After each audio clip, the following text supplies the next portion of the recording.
Hello everyone, welcome to today's editorial video. आज हम बात करेंगे हीट वेव्स की, क्योंकि लास्ट 2 डेज या 3 डेज में देखा जाए तो न्यूज में बहुत ज्यादा हीट वेव्स की बात करी जा रही है विद रिस्पेक्ट टू 2 स्टेट्स की, बिहार और यूपी में क्या कंडीशंस है। So it was there in your Hindu के एडिटोरियल सेक्शन ऑल्सो। सो आज हम होलिस्टिकली ट्राई करेंगे कि कवर कर लें हीट वेव्स की हीट वेव्स होती क्या है, न्यूज में क्यों है, क्लाइमेट चेंज और हीट वेव्स का क्या रिलेशन है, क्या फैक्टर्स हैं जो रिस्पॉन्सिबल है हीट वेव के लिए, आईएमडी का क्या क्राइटेरिया है, आईएमडी का क्या कहना है इंडिया में हीट वेव्स पे, इंडिया के पास हीट इंडेक्स है अपना या नहीं है, क्या इम्पैक्ट है इंडिया पे और वर्ल्ड वाइड हीट वेव्स का, कौन सी इंडिया में स्पेसिफिकली स्टेट्स हैं जहां पे ज्यादा हीट वेव्स की आशंका रहती है, और जो वर्ल्ड का हीट इंडेक्स है हम उसके बारे में भी बात करेंगे। I will also tell you about कि जो आईएमडी इशू करता है वार्निंग्स फॉर हीट वेव, जो कि इम्पैक्ट के बेसिस पे बनाई गई हैं, जो भी येलो, रेड, ऑरेंज वार्निंग्स होती है वो सब हम डिस्कस करेंगे, समझेंगे वो बेसिकली क्या है, और मिटिगेशन स्ट्रेटजीज क्या इंडिया को फॉलो करनी चाहिए या क्या ऑलरेडी गवर्नमेंट इनिशिएटिव्स हैं जो लिए गए हैं कि हम डील कर पाए हीट वेव्स के साथ, एंड इस मिटिगेशन प्रोसेस में क्या इश्यूज आते हैं या गवर्नमेंट या लोकल एजेंसीज क्या फेस कर रही है इंडिया में, वो सब हम बात करेंगे, और इंडिया को और क्या करना चाहिए, that is a way forward what India should do to deal with the problem of heat wave, क्योंकि इंडिया में बहुत ज्यादा प्रॉब्लम है because of the geographical location of India, heat wave ज्यादा इम्पैक्ट करता है। So I have tried in this video that everything related to heat wave will be covered, so that आपका जो ये GS1 मेंस के लिए important topic है, क्योंकि ज्योग्राफी का भी पार्ट है, GS3 के लिए इंपॉर्टेंट हो जाता है क्योंकि एनवायरमेंट का भी पार्ट है, फिर आपके प्रीलिम्स में तो हीट वेव पे पहले भी क्वेश्चंस आए हुए हैं, तो आपको फिनोमिना क्या है पता होना चाहिए, उसके इम्पैक्ट्स क्या है पता होनी चाहिए, क्या गवर्नमेंट इनिशिएटिव्स हैं, क्या वार्निंग सिस्टम्स है, एक्सेट्रा पता होना चाहिए। So will try to cover everything along with the editorial. So let's start with the video with the editorial what was in news. तो पहले वो समझ लेते हैं कि न्यूज में बेसिकली क्या था। न्यूज में बेसिकली ये था कि उत्तर प्रदेश और जो बिहार का एरियाज है और एक बलिया डिस्ट्रिक्ट है यूपी की, सबसे ज्यादा डेथ्स हुए हैं वहां पे हीट वेव की वजह से, और ये कहा जा रहा है कि heat wave is not the only reason for this kind of death toll. ऐसा है कि ये कहते हैं कि पुअर लिविंग कंडीशंस जो होते हैं ना, वो हीट वेव के इम्पैक्ट को बहुत ज्यादा एग्जैजरेट कर देते हैं या बढ़ा देते हैं। तो पुअर लिविंग कंडीशंस होने की वजह से एक तो एरिया में हीट वेव्स हैं, लेकिन पुअर लिविंग कंडीशंस है या आपको बेसिक एमिनिटीज नहीं है, वाटर अवेलेबिलिटी नहीं है, एक्सेट्रा की वजह से हीट वेव का जो इम्पैक्ट है बहुत ज्यादा बढ़ जाता है।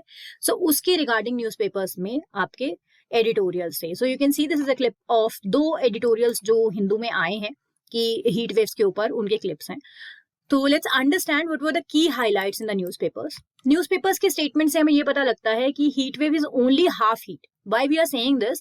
क्योंकि अदर जो पार्ट है हीट वेव को बहुत ज्यादा हेवी इम्पैक्ट करने वाला या बुरा बनाने वाला इम्पैक्ट वाइज, वो क्या होता है, बैड पब्लिक इंफ्रास्ट्रक्चर, जो सोशल सिक्योरिटी है, या जैसे कि आप बात कर सकते हैं कि आपका कंटेमिनेटेड वाटर है जो उस एरियाज में अवेलेबल है, लोकल लोगों के पास अच्छा पानी नहीं है पीने के लिए। क्योंकि देखो, जब हीट कंडीशंस बढ़ेंगे, टेम्परेचर बढ़ेगा, तो एक बेसिक नेसेसिटी आपको ये चाहिए कि आपके पास वाटर अवेलेबिलिटी होनी चाहिए for your basic services, and then आपका ड्रिंकिंग वाटर की जब आप बात करते हैं, क्योंकि जब गर्मी ज्यादा बढ़ती है तो प्यास ज्यादा लगती है, लेकिन इन एरियाज में बेसिक फैसिलिटीज नहीं है, कंटेमिनेटेड वाटर है, तो लोगों को पानी तक नहीं मिल पा रहा है हीट वेव्स में। सो उसकी वजह से और ज्यादा लोग मर रहे हैं। So heat wave plus your bad conditions बोल सकते हैं, या पुअर इंफ्रास्ट्रक्चर बोल सकते हैं, या सोशल सिक्योरिटी जो प्रॉपर नहीं है, या बोल सकते हैं बेसिक कम्युनिटीज नहीं होने की वजह से डेथ जो है बहुत ज्यादा हो रही है। अब heat's deadliness depends on an individual's general wellbeing. Okay, physical exertion क्या है, उसकी कोमॉर्बिडिटीज क्या है, उसकी लोकेशन क्या है, वहां रिलेटिव ह्यूमिडिटी कितनी होती है, हीट एक्सपोजर कितना है। फॉर एग्जाम्पल कि एक पर्सन है हु इज कम्प्लीटली फिट, उसको कोई प्रॉब्लम नहीं है, कोई कोमॉर्बिडिटी नहीं है, and there is another person जिसको कोई और बीमारियां हैं, और वो ऐसी लोकेशन पे रहता है जहाँ हीट वेव ज्यादा होते हैं, ह्यूमिडिटी ज्यादा होती है, और उसका काम भी ऐसा है कि उसे हर रोज घर से धूप में बाहर निकलना ही है, हीट एक्सपोजर ज्यादा है, तो जो सेकंड पर्सनालिटी है ऑब्वियसली वो ज्यादा इंपैक्ट होगा। So it depends on individuals की जनरल लाइफस्टाइल क्या है, वो कैसा खाना खाते हैं, कैसी उनकी हेल्थ कंडीशंस और किस लोकेशन पे रहते हैं, क्या काम करते हैं, पे भी डिपेंड करता है कि कितना हीट का उन पे इम्पैक्ट रहेगा।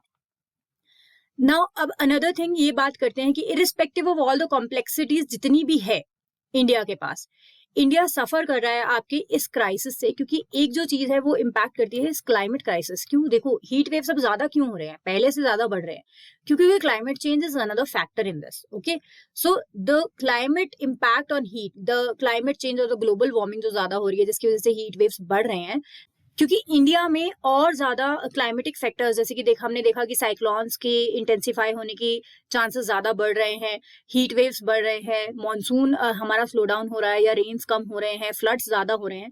तो क्लाइमेट का जो इंडिया पे इम्पैक्ट है, क्रॉप फेलियर्स हो रहे हैं एक्सेट्रा, हमें इंडिया के पास क्या है, एक बोल सकते हैं कि हम बेनिफिट है कि हमारे पास जो लिटरेसी है या एक्सेस टू रिसोर्सेज है उसको कैसे हम यूटिलाइज करके इस क्लाइमेट क्राइसिस से बाहर आएंगे। कह सकते हैं कि इंडिया के पास है, रिसोर्सेज हैं, ऐसे लोग भी हैं जो इस चीज से हमें बाहर ला सकते हैं, लेकिन उसको यूटिलाइजेशन कैसे करेंगे हम to fight with this is one thing which we need to think about.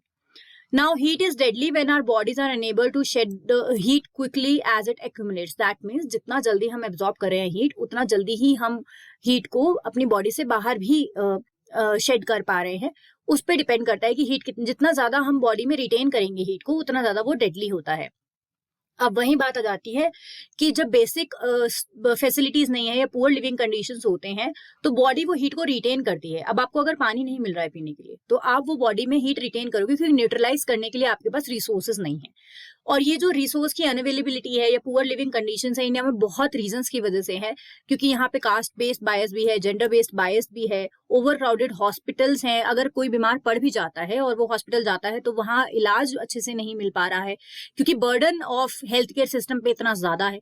सो ये सारी जो कंडीशंस इकट्ठा हो जाती है ना, तो हीट वेव का इम्पैक्ट और ज्यादा बुरा हो जाती है। अब एम्यूनिटीज की बात हम करें, उसमें क्या आता है, आपका ड्रिंकिंग वाटर आता है, इंडोर वेंटिलेशन आता है, हेल्थ केयर आता है, रेगुलर वर्क ब्रेक्स आते हैं, प्रोटेक्शन अगेंस्ट वेज लॉस आता है कि अगर हीट वेव्स हो रहे हैं और अगर आपको लेनी पड़ रही है मजबूरी में छुट्टी तो वेज लॉस नहीं होना चाहिए, ऐसी चीजें होनी चाहिए। अगर हीट वेव की वजह से कोई इंसान मरता है, it is only fair to ask whether he she was able to access these amenities और not. Why we are saying this, क्योंकि हम सिर्फ ये नहीं कह सकते कि हीट वेव था तो किसी की डेथ हुई है। नो, हमें ये भी एनालाइज करना है और कॉज एनालाइज करना जरूरी है कि क्या वो हीट वेव की वजह से हुआ था या उसके बाद क्योंकि उसको हीट वेव के साथ डील करने के लिए फैसिलिटीज अवेलेबल नहीं थी उसके लिए हुआ था। सो यही हाईलाइट किया गया है बेसिकली न्यूज़पेपर्स में कि हीट वेव है, हमें पता है, लेकिन उसके साथ डील करने के लिए लोगों को इम्यूनिटीज नहीं दिए जा रहे हैं। अगर हम बात करते हैं 2020 की रिपोर्ट की, okay, so Bihar assign causes to just 3.4% of the registered deaths. That means कि रजिस्टर्ड डेथ्स इतनी थी, okay, and not everyone who dies during a heat wave has died due to the heat, but only if the good living conditions has been the norm. If they have not, the state is much more to blame as the heat. Because पता क्या है कि आपका heat wave तो एक natural phenomena है, उसको आप स्टॉप नहीं कर सकते, लेकिन स्टेट के पास रिस्पॉन्सिबिलिटी है कैसे उसको आप मिटिगेट करोगे। तो अगर ये फैसिलिटीज शायद अवेलेबल होती तो शायद जो नंबर ऑफ डेथ्स हुए हैं वो कम होते, ये कहा जा रहा है यहाँ पे। नाउ लेट्स टॉक अबाउट, हमने इतना सारा डिस्कस कर लिया कि हीट वेव्स है, हीट वेव्स है, हीट वेव्स होता क्या है, मीनिंग क्या है हीट वेव्स का, हमें कैसे पता चलेगा नॉर्मल इंसान को कि हीट वेव है या क्या कंडीशन है। अगर मान लीजिए कोई वार्निंग सिस्टम नहीं है किसी रिमोट एरिया में, आपको कैसे पता चलेगा? जब एक prolonged period of abnormally hot weather होता है, आप लोगों को पता है कि आपके एरिया में इतना टेम्परेचर रहता है, ओके, लेकिन एबनॉर्मली हॉट वेदर आप नोटिस करते हैं बहुत लंबे समय के लिए, तब हम उसे हीट वेव बोलते हैं।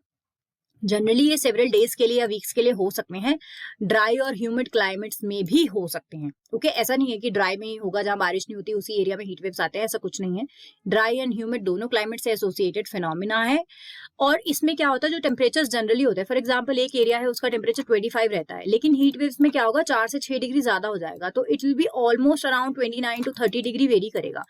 फॉर एग्जाम्पल अप्रैल में हमेशा 25 डिग्री टेम्परेचर रहता था, लेकिन अब अप्रैल में टेम्परेचर बढ़ गया है, तो दैट मीन्स अप्रैल में अब हीट वेव देखी जा रही है, okay. And one of the cause of this is said to be your climate change which is causing the rise in global temperature, जिसकी वजह से हर जगह हीट वेव्स देखी जा रही हैं, क्योंकि हमारा प्लैनेट हीट अप होता जा रहा है, एक्सट्रीम वेदर इवेंट्स हो रहे हैं, उसी का एक एक्सट्रीम वेदर इवेंट में ही एक पार्ट है आपका हीट वेव।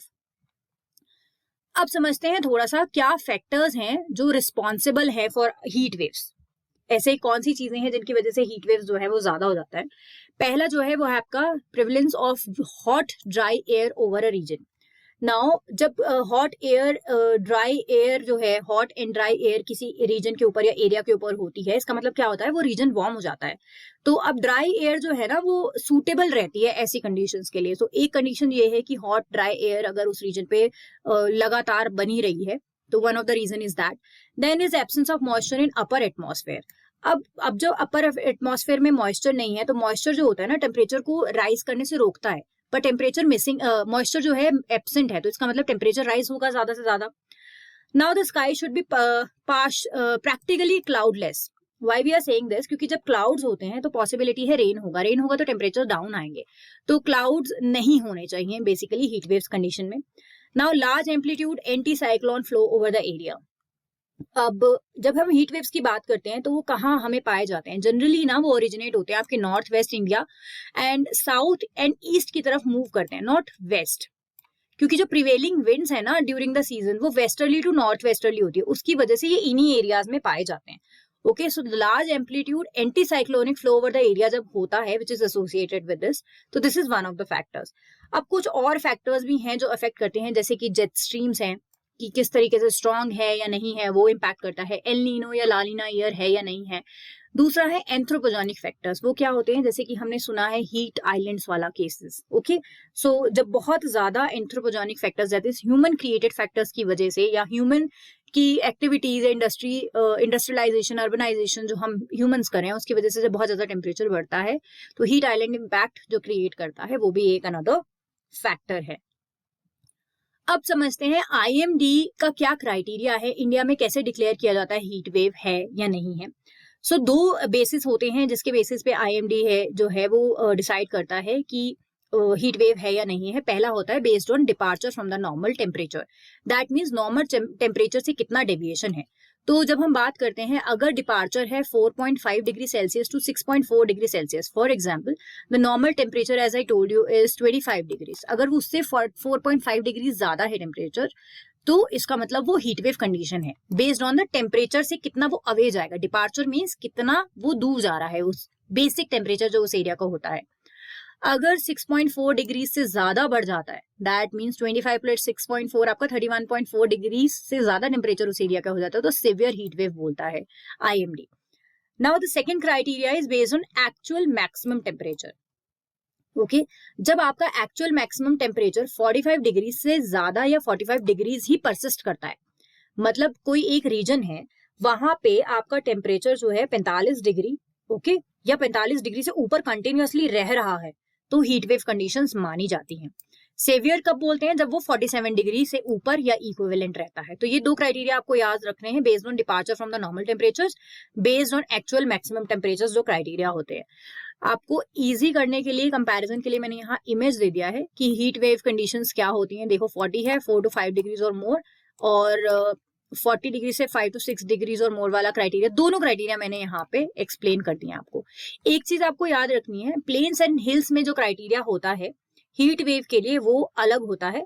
जब हम बात करते हैं हीट वेव्स की, तो heat wave is considered if the maximum temperature of a station reaches at least 40 degrees और मोर फॉर प्लेन्स।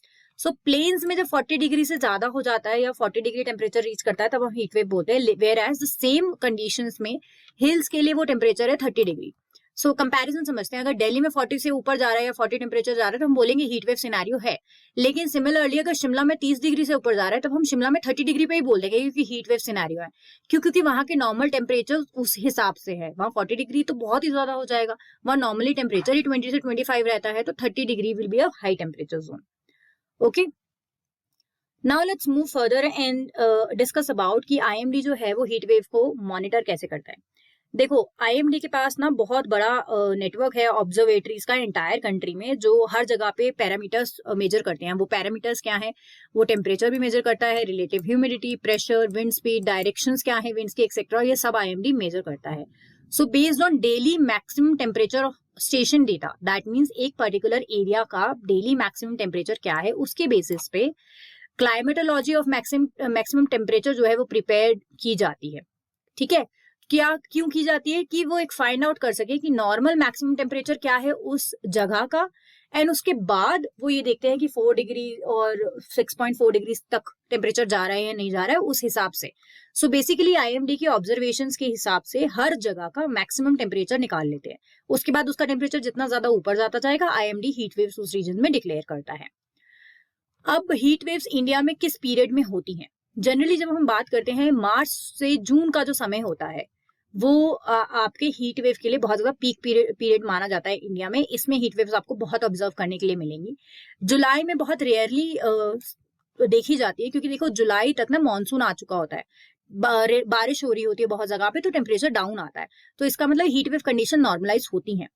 अब बात करते हैं पीक मंथ की। अगर बात करें तो क्योंकि पीरियड तो मार्च से जून है, लेकिन पीक मंथ क्या होता है? पीक मंथ इंडिया में होता है मई का महीना, जिसमें सबसे ज्यादा टेम्परेचर जो है हाईएस्ट हम बोलते हैं कि रीच करा है, और उससे बोलते हैं हम पीक पीरियड है हीट वेव का, या पीक मंथ होता है हीट वेव का इंडिया में।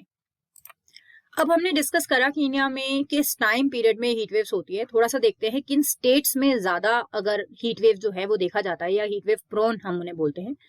तो जनरली जब हम बात करते हैं ये जो फिनोमिना है हीट वेव्स का, वो प्लेन्स में ज्यादा ऑब्जर्व किया जाता है। नॉर्थ वेस्ट इंडिया की अगर बात करें, वहां आप देख सकते हैं this is north west India वाला रीजन। देन सेंट्रल ईस्ट का जो एरिया है आपका वो है central and eastern part, and north peninsula की जब बात करें, देखिए सेंट्रल रीजन ये है, ईस्टर्न एरिया ये है पेनिनसुला का, and then March to June as I told you. अगर स्टेट वाइज में बात करूं तो पंजाब है, हरियाणा है, दिल्ली, उत्तर प्रदेश, राजस्थान, मध्य प्रदेश, गुजरात एंड महाराष्ट्र, ये रीजन आपके हुए।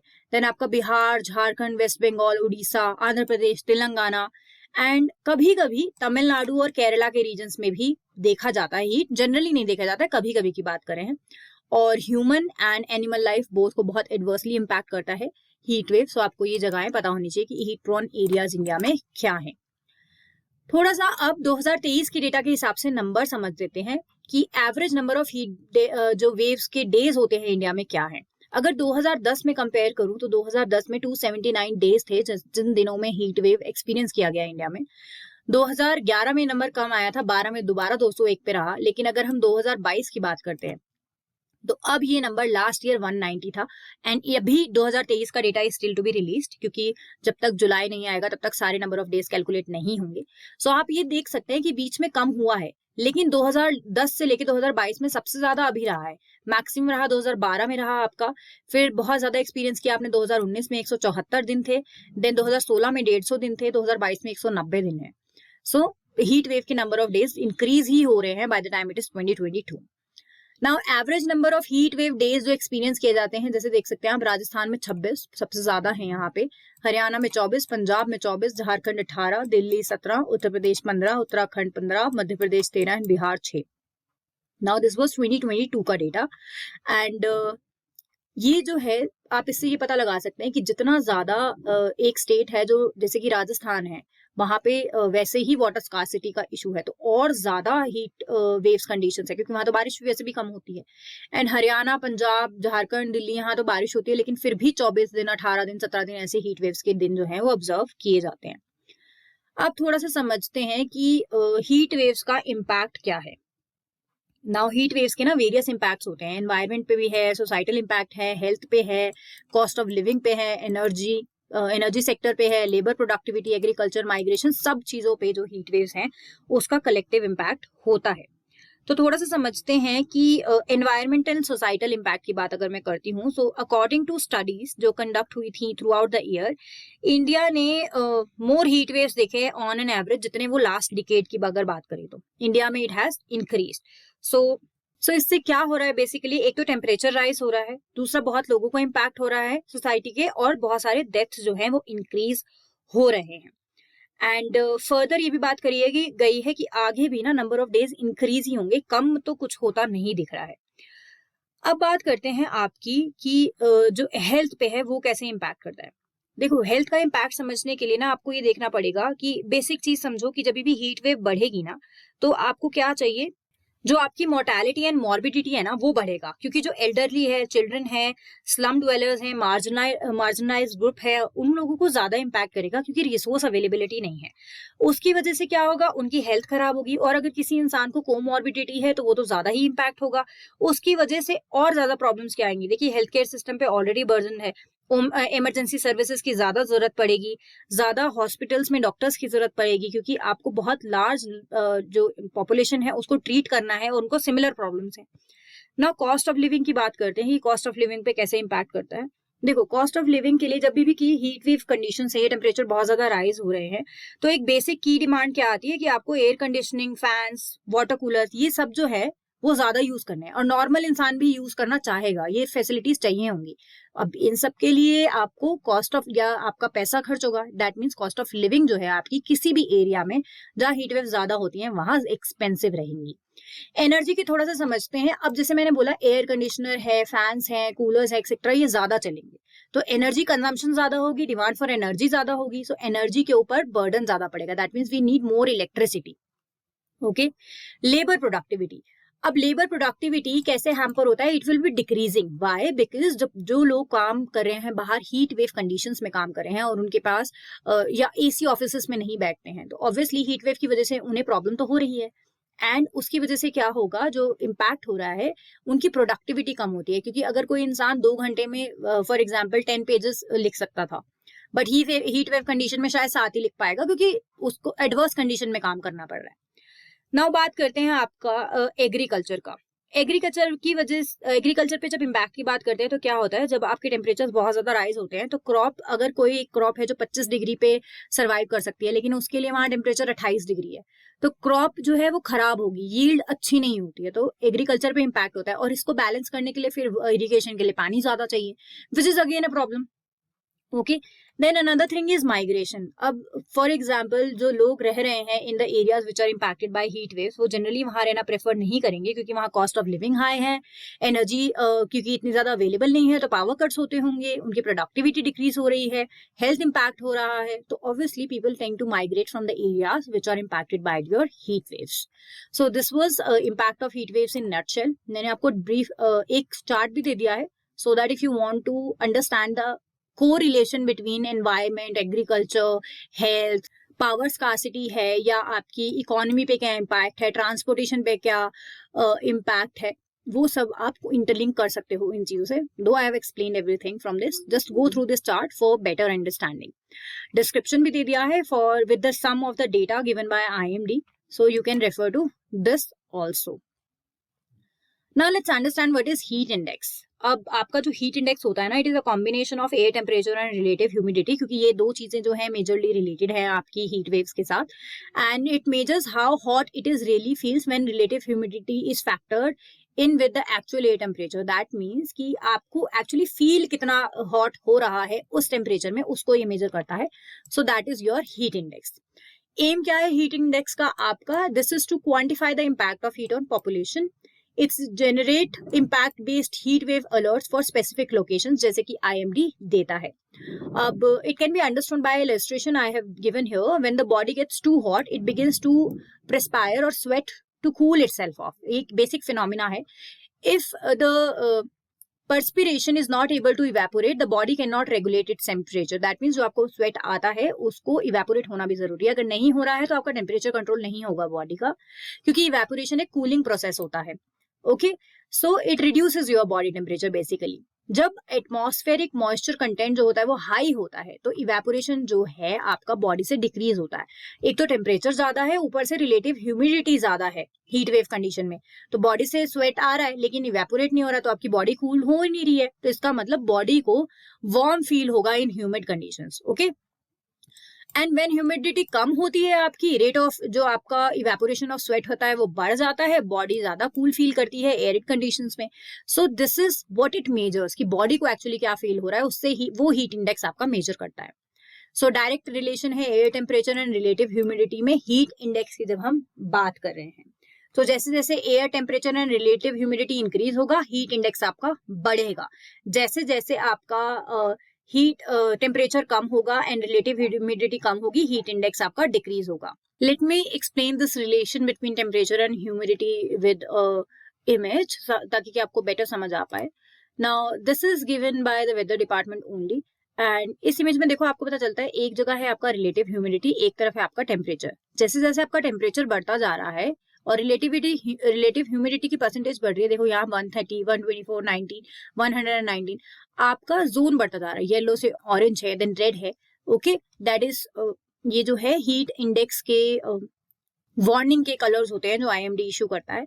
So this is how the heat index is presented. Now let's come back and discuss the significance of heat index calculation. क्या जरूरत है हमें heat index के calculations करने के लिए? देखिए, जैसे हीट वेव्स जो होते हैं ना, they are not easily photograph. जैसे कि हम cyclone, tornadoes, hurricane, floods etcetera को देख सकते हैं, इजीली नहीं पता चलता है. ठीक है, विजुअल इम्पैक्ट जो है इसका ऐसा इन डिजास्टर्स के जैसा सेम होता नहीं है. सो हीट वेव्स की जब हम बात करते हैं तो हाई प्रेशर जो है या हाई टेम्परेचर को एसोसिएट करता है. एंड समर्स में कॉमन है जेट स्ट्रीम फॉलोज द सन, क्योंकि उस हिसाब से.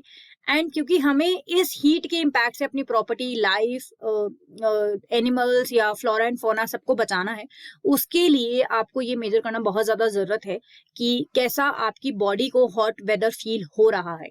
सो बेसिक सिग्निफिकेंस यही है कि जान मान और जो क्रॉप्स हैं, एग्रीकल्चर, इकोनॉमी पे इम्पैक्ट को बचाने के लिए कैलकुलेशन बहुत ज्यादा इंपॉर्टेंट है. लिमिटेशंस क्या है? देखो, देर आर सेवियर सिचुएशंस, जैसे कि सुपर सैचुरेशन ऑफ एयर हो जाता है when the air is more than 100% saturated with water.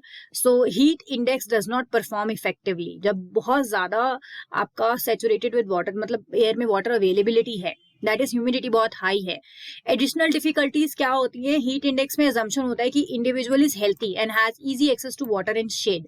That means उसके पास बेसिक फैसिलिटीज अवेलेबल है to meet the challenge of heat wave. But heat में ये जो अजम्पशन है ये सच नहीं है ना, क्योंकि देखो हम यही तो केस डिस्कस कर रहे हैं कि बिहार और यूपी में लोगों की हीट वेव से ज्यादा उसके बाद जो इम्पैक्ट है due to non availability of resources की वजह से ज्यादा है. ओके, सो यहाँ एक लिमिटेशन आ जाती है कैलकुलेशंस के ऊपर. दूसरा है lack of exact humidity data नहीं है, क्योंकि हर जोग्राफिकल एरियाज में अलग अलग ह्यूमिडिटी हो सकती है, तो वो एक हिंड्रेंस है टू कैलकुलेट. सो ये 3 मेजर चैलेंजेस हैं या लिमिटेशंस बोल सकते हैं हम हीट इंडेक्स कैलकुलेशन की. अब बात करते हैं कि इंडिया के पास अपना हीट इंडेक्स है या नहीं है. रिसेंटली IMD ने कहा था कि इंडिया अपना एक कॉम्पोजिट इंडेक्स लॉन्च करेगा next year. This has been talked about this year by IMD chief. And based on its population and location and specific जो हमारे एरिया टेम्परेचर्स हैं उसके हिसाब से, एंड फिर उस हिसाब से अलर्ट्स जो है स्पेसिफिक लोकेशंस पे दिए जाएंगे IMD के. एंड इन्होंने ऑलरेडी एक experimental based heat index launch किया है वेरियस रीजन्स में to calculate how hot it feels by taking into account their temperature and relative humidity of those areas. So multi parameter के basis पे ये एक heat hazard score जो है वो कैलकुलेट या बना रहा है, डेवलप कर रहा है IMD, जिसमें पैरामीटर्स में आपका wind, duration of exposure and other indicators जो है, हीट स्ट्रेस वगैरह जो है वो सब काउंट किया जाएगा. Now, according to IMD, there will be an increase in maximum temperature and heat wave days in May from eastern and central eastern regions of India. And IMD data demonstrates that there has been a 24% rise in the number of heat waves 2010 से 2019 की जब आप बात करते हैं, when compared to 2000 to 2009. That means last to last decade में data के हिसाब से 24% बढ़ोतरी देखी गई है.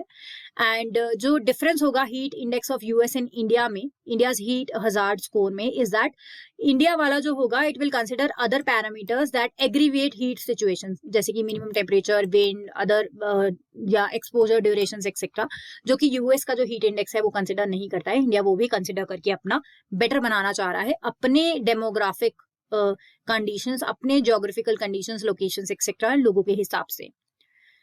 नाउ IMD जो impact based heat waves warning issue करता है वो 4 क्या है? एक होता है आपका पहले येलो अलर्ट होता है, be updated, that means heat alert होता है उसमें कि कंडीशंस जो है आ सकती हैं बोलते हैं उसमें. देन होता है आपका ऑरेंज अलर्ट, बी प्रिपेयर्ड. पहले तो पहला yellow is for updation, that is again अगला वाला is for be prepared. Severe heat alert for the day हो सकता है. जब येलो अलर्ट होता है तो सिर्फ हीट डे होता है. ग्रीन का मतलब होता है कोई नॉर्मल डे है, कोई हीट वेव्स नहीं है. जब हीट अलर्ट होता है तो येलो. सेवियर जब बात होती है तो ऑरेंज अलर्ट होता है. जब एक्सट्रीम हीट अलर्ट होता है तो आपका रेड अलर्ट होता है, that means take action, it is a severe condition, आपको स्टेप्स लेने की जरूरत है to mitigate that. Okay, so ये 4 होते हैं आपके वार्निंग अलर्ट या कलर कोड के साथ, आपको पता होना चाहिए green, yellow, orange and red. Okay, इसके इम्पैक्ट भी दिए हैं। जब ग्रीन होता है नॉर्मल टेम्परेचर है, कोई इम्पैक्ट नहीं है। मॉडरेट टेम्परेचर्स रहते हैं, हीट टॉलरेट कर सकते हैं लोग जब येलो अलर्ट होता है। हेल्थ कंसर्न बहुत ज्यादा नहीं होते हैं, एल्डरली जो है या इन्फेंट जो है जिनको डिजीज है उनके लिए हो सकते हैं। लेकिन जब ऑरेंज अलर्ट होता है तो रिस्क ज्यादा बढ़ जाता है, हाई हेल्थ कंसर्न हो जाता है। वल्नरेबल पीपल में सारे आपके एल्डरली, क्रॉनिक डिजीज, इन्फेंट्स वगैरह सब आते हैं। टेम्परेचर बहुत ज्यादा फील होता है। रेड अलर्ट में तो हीट इलनेस या हीट स्ट्रोक भी लोगों को आ सकता है, तो it is a severe condition, you should know. Now rise in heat waves in India, थोड़ा सा डेटा समझ लेते हैं कि कैसे हम देख रहे हैं। नाउ इंडिया का जैसे एज आई टोल्ड यू 2022 में 190 हीट वेव्स देखे गए थे, which was 6 times higher than the previous year. And IMD ने कहा था कि 2022 में was the 5th warmest year since 1901, 1901 से लेके अब तक 5वां साल ऐसा रहा है जिसमें बहुत ज्यादा हीट वेव्स रहे हैं। एंड 2023 में भी बात करें तो अनयूजुअली हॉट रहा है एज पर IMD। And India likely to see above normal maximum temperatures from April to June, मतलब अप्रैल से जून तक अबव जो नॉर्मल टेम्परेचर है वही टेम्परेचर्स रहेंगे। एंड पेनिनसुलर इंडिया की बात करें या कोस्टल रीजन्स की बात करें, वहां increase duration of heat waves हो सकती हैं by 12 to 18 days by 2060।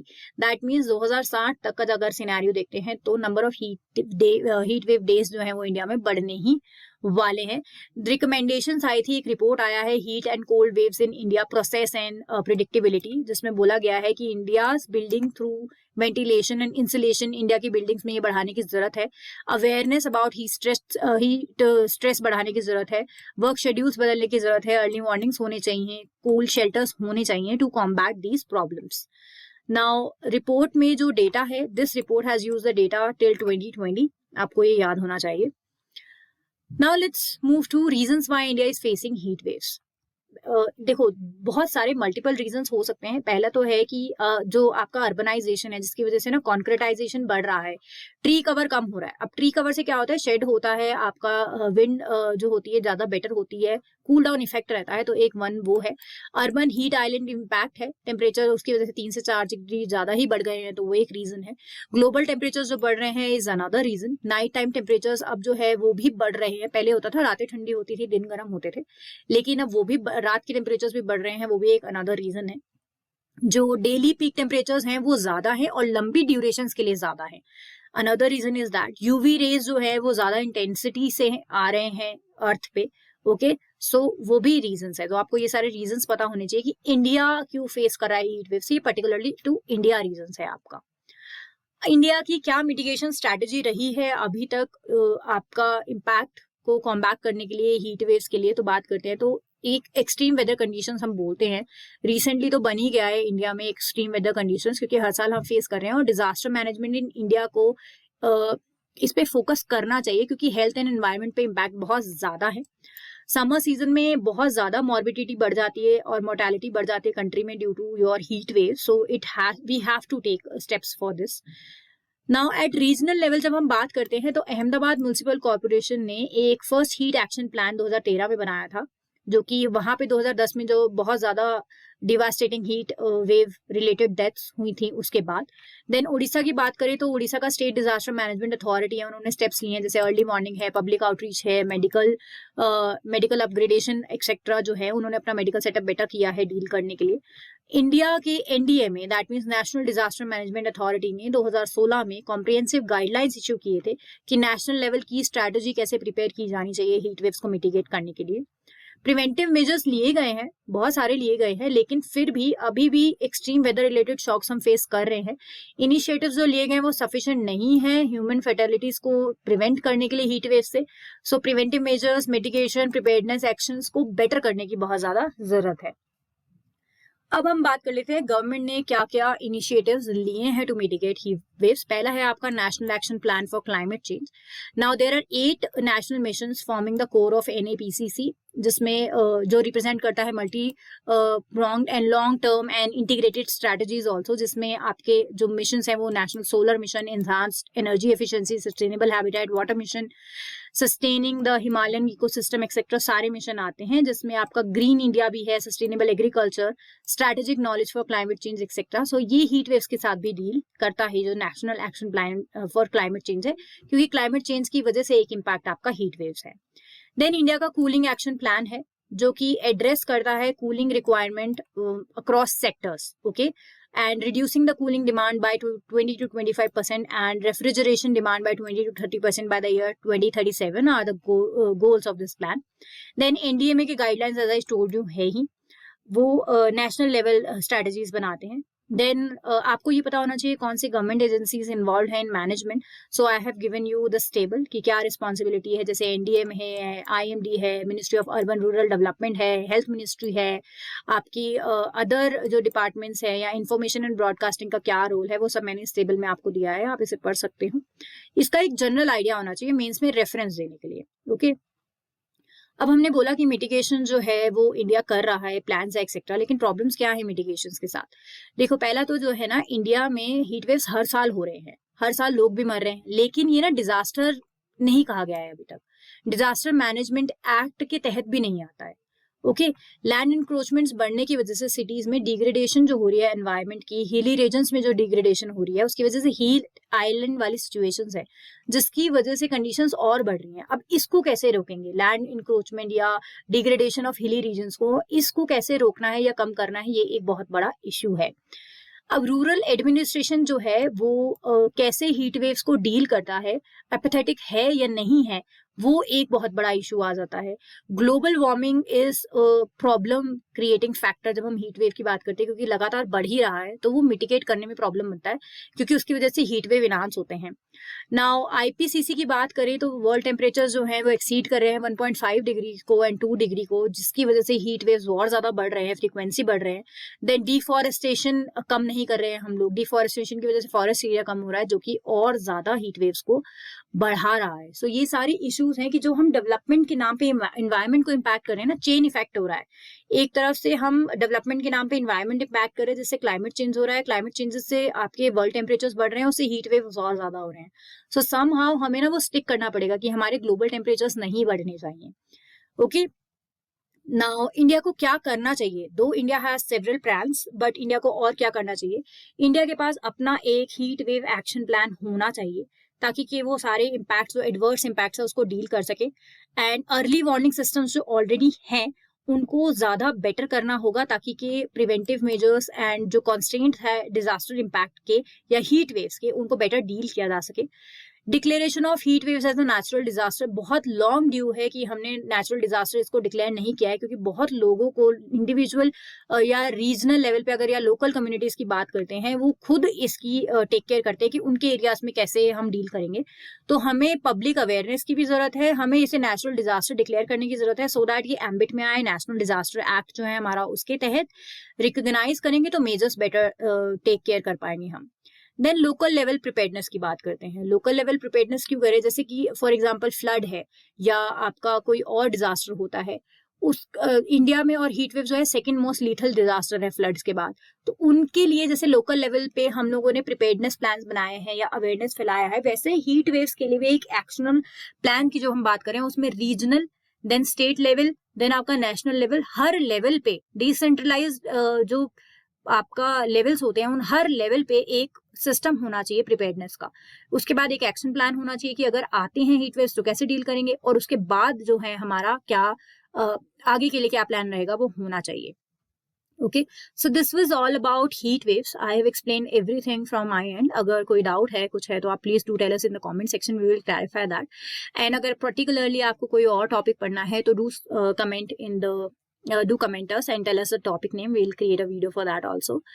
And I hope आपका heat waves बहुत अच्छे से completely cover हो गया है after this video. And कोई doubt हो to do ask us. And this is it for today's video. Thank you.